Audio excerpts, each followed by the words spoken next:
Friendly वेने जर मुलांशी खूप छान हे होतात, कनेक्ट होतात आणि प्रॅक्टिकल ओके. ऍडवाइस पण खूप छान देतात 5 नंबरचे पेरेंट्स. ओके, जरी वेदर दे आर एव्हरीडे लाईफमध्ये इन्व्हॉल्ड आहेत, नाही इन्व्हॉल्ड आहेत तरी आहे. आणि 5 नंबरचे पेरेंट्स थोडे डिटॅच असले, which is good, which is good. थोडंसं डिटॅचमेंट असणं चांगली आहे. म्हणजे बेस्ट ओके. वाटतं मला कधी कधी 5 हं, नंबर त्या बाबतीमध्ये. हं. ब्लेस्ड वाटतं तसं.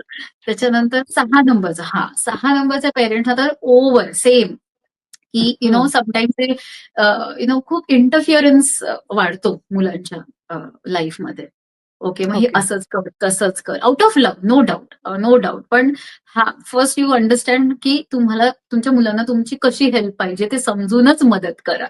6 नंबरच्या हं. पेरेंट्सने. नाहीतर कसं होतं की सगळं मी मुलासाठी, सगळं मुलासाठी, सगळं मुलीसाठी, मग स्वतःचं अस्तित्व काही नाही राहत. असं पण प्रॉब्लेम्स होतात 6 नंबरच्या. आणि मग ते, आणि त्यांना वाईटही खूप वाटतं. त्यांना त्यांच्या बाहेर पटकन पडता येत नाही, डिटॅच होता येत नाही, तो हं. प्रॉब्लेम. 7 नंबरचे parents, yes, again they have to work on how to connect with child emotionally. कारण का हं. परत तोच इमोशनल कनेक्शनचाच हे असतो. But they can really guide their kids very well practical मध्ये. त्याच्यामध्ये काही ओके. प्रश्नच नाही. ओके. हं. आणि 7 नंबरच्या पेरेंट्स पेरेंट्स असेल ना, तर पहिले त्यांनी एन्शुअर करा की त्यांना त्यांचा मी टाईम बरोबर मिळतोय की नाही. कारण का जर युजली 7 नंबरला त्यांचा मी टाईम नाही मिळाला आणि खूप रिस्पॉन्सिबिलिटी आल्या, तर त्यांना खूप राग येतो. त्यामुळे अच्छा. पहिले तुम्ही तुमचं बघा आणि मग तुमच्या मुलाचं बघा. देन तुमच्या मुलांना बेस्ट व्हर्जन तुमचं दिसेल, नाही तर एकदम रागीट व्हर्जनच दिसत राहील. तसं आहे. ओके. त्यामुळे तसं आहे. 8 नंबरचे पेरेंट्स लाईक अगेन प्रॅक्टिकली खूप छान प्रोव्हाईड करतात.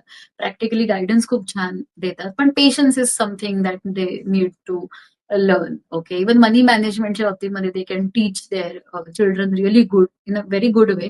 पण हं. पेशन्स इज समथिंग त्यांना, even tone, how they talk to. कारण का 1 आणि 8ची एनर्जी लिटल थोडी सिमिलर आहे. कधी कधी त्यांचा मुद्दा बरोबर असतो, पण त्यांचा टोन चुकतो. ओके. त्याच्यामुळे पण प्रॉब्लेम होतात. आणि 9 number, yes, as a parent somewhere you have to learn to take a stand. नाहीतर मग, कारण का मुलांची मॅच्युरिटी तेवढी नसते, की तुम्ही ज्या हं. पॉइंट ऑफ व्ह्यूने बोलताय ते समजायला ते नसतात. त्यामुळे ते आहे. आणि प्लस सेम ओव्हर गिव्हिंग थोडंसं कंट्रोल करायला पाहिजे.